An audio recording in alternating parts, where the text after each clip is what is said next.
Bonjour à tous, Emmanuel Macron attendu en Bourgogne-Franche-Comté. Aujourd'hui, le président de la République doit se rendre en Haute-Saône pour une demi-matinée consacrée à la filière agricole.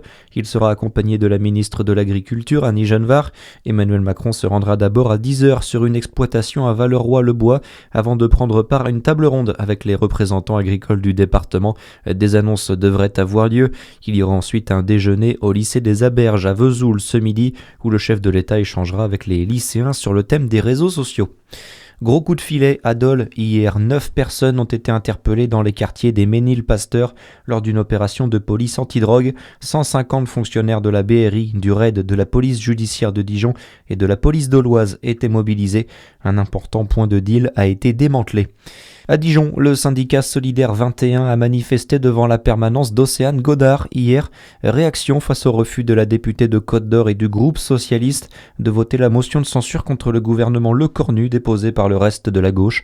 2 motions ont été rejetées hier soir et le budget a donc été définitivement adopté par l'Assemblée nationale.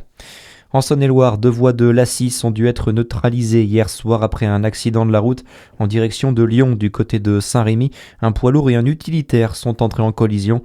Le chauffeur de l'utilitaire a dû être désincarcéré et transporté à l'hôpital de Châlons dans un état critique. Le conducteur du camion y a aussi été transporté mais légèrement blessé. Dans le reste de l'actualité, 2025 a été une année noire, c'est l'alerte de la Fondation pour le logement qui a publié hier son rapport annuel. L'an dernier, 4 200 000 personnes étaient ainsi sans logement ou mal logées. L'organisme s'alarme aussi sur de l'augmentation de la mortalité dans les rues. J-1 avant les premières épreuves aux Jeux Olympiques d'hiver de Milan-Cortina. Retour des Olympiades hivernales après 4 ans d'attente. Pour cette édition 2026, la France va présenter la plus grande délégation de son histoire. 170 athlètes sélectionnés qui vont concourir dans la quasi-totalité des disciplines. Et parmi eux, plusieurs athlètes franc-comtois se préparent à se donner à fond pour décrocher leur place sur un podium olympique. Adam Ferronnier. Et on pense en particulier à Lou Jean Monod qui fait partie des grands espoirs de médaille. La doubiste de 27 ans est leader du classement général en biathlon. Elle fait partie des prétendantes au sacre. La Franche-Comté, bien représentée aussi sur le combiné nordique avec 3 athlètes en lice. En hockey féminin, parmi l'équipe de France, 2 purs produits de la formation byzantine, Sophie Leclerc et Lucie Quarto. Et puis bien sûr en biathlon, tout le monde aura les yeux tournés vers Quentin Fillon-Maillet. Le Jurassien va tenter de reproduire son exploit réalisé à Pékin en 2022. Il avait raflé 5 médailles.